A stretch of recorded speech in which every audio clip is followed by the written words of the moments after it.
Good day everyone. For today's tutorial, I would love to give you an idea on how I manage myself on making a schedule with my students using the Zoom. So the objective of this demonstration is about how we can effectively make a schedule with Zoom. So assuming that you already have your Zoom ready, so the only thing you have to do right now is check the options called schedule. So once you have this screen popped up, so these are the things you have to do. So at the beginning, of course, you have to make use of the topics. You just have I would say live lesson for me as what for the demonstration. I'd like that this will be for tomorrow, so I can just change the date here, whatever time you want it, you change it here, and the duration is not really important and how long it will be. This one is not necessary. This is only necessary if the meeting will happen anytime.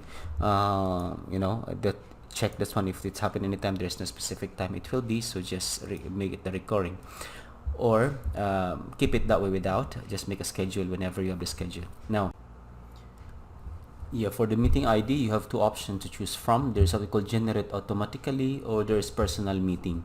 So generate automatically is very important if the meeting you have to conduct or you are going to have is like seldom, or maybe the participants are not the same.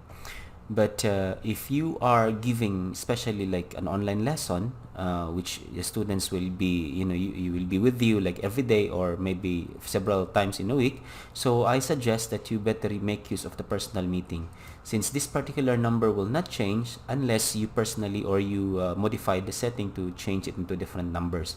But by default, the Zoom will give you this particular number so that it can be used at any meeting that you have to conduct using the personal. So this is very ideal for students that they don't have to keep on changing their or they don't have to keep on asking you what would be the meeting ID for your class. So I suggest use the personal meeting.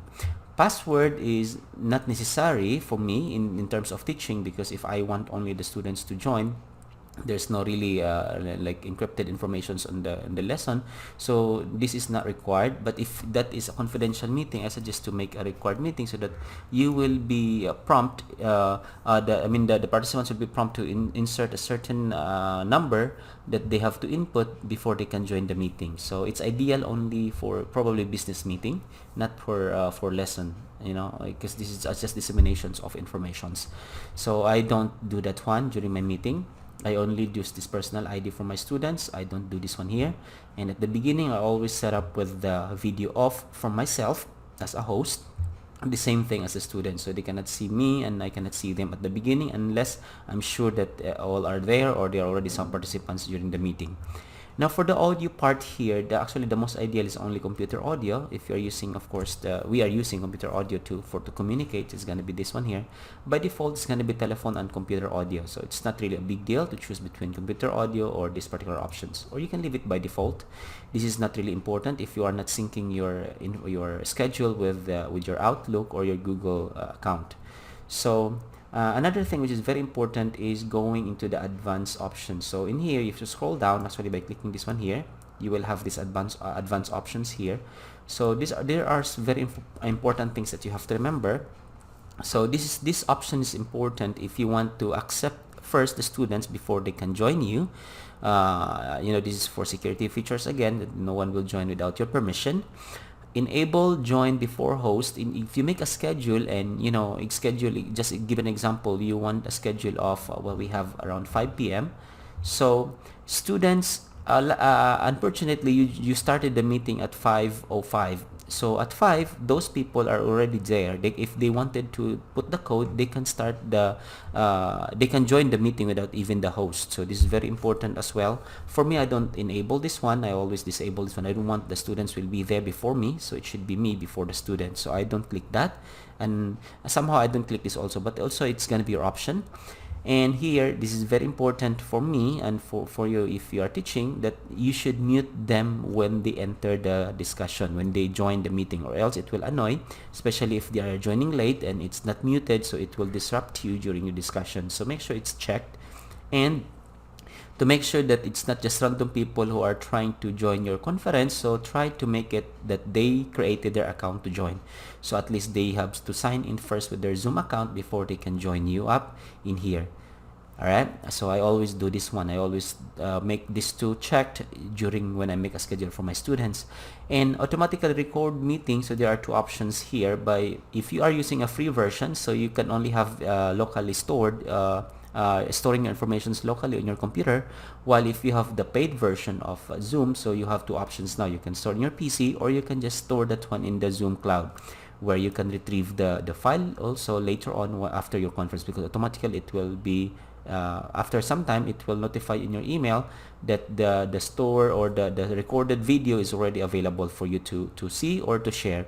This is very important when you are doing live session with your students, because in a way, in some situations there will be some internet failure, some problem with the internet connections, or maybe it's lag, or there are some issues. So if you want them to, to listen back to the discussions you had, so I suggest that at least make it the schedule or the recording going on here.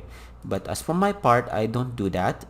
I don't click this one here, for the reason that I want to do it manually during the meeting, because at the beginning, of course, there's no important words that you have to mention there. You have 5 minutes of waiting for them probably before you'll start, so it's just a waste of 5 minutes doing nothing. So I always do the recording only once I started the discussion itself. So there's an option there. Later on I will also explain if necessary. So again, this is my typical setup: putting the name, putting the date. I'm always using my personal ID. I can change it if I wanted to. Alright, so I don't require the password. I always turn off the video.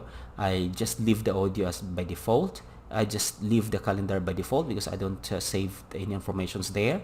And the advanced options, I always mute them when they join, as well as I make sure that only authenticated users can join, because if given a chance there are some issues going on later on the chat, at least I can verify on my replays the replay of the video that who are those students who are, or who are those emails who are saying or maybe writing something maybe it's not good or offensive on the chat.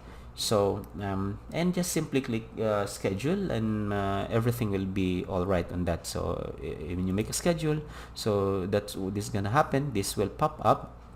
So this is very important to copy in to clipboard, because this is what you will share to maybe to your students through WhatsApp or through any other form of social media to interact with them or to communicate with them. Or if you don't want to use that copy to clipboard, I suggest just this thing here, the meeting ID. So this is enough. Just copy this one here and paste it to whatever you want to share with them. And that's it when I make my schedule. I hope you have learned something. If you have doubts, clarifications, I am really glad to help you out. I'm also learning, and whatever I have learned I share, because this is what educators do. We try to help, and maybe somehow we can also get some help from you. So if I miss something, for those who are no better than Zoom, please share with me, and I'm glad to hear from you. Thank you very much, and I hope it helped you something today. Good morning or good afternoon, wherever you are.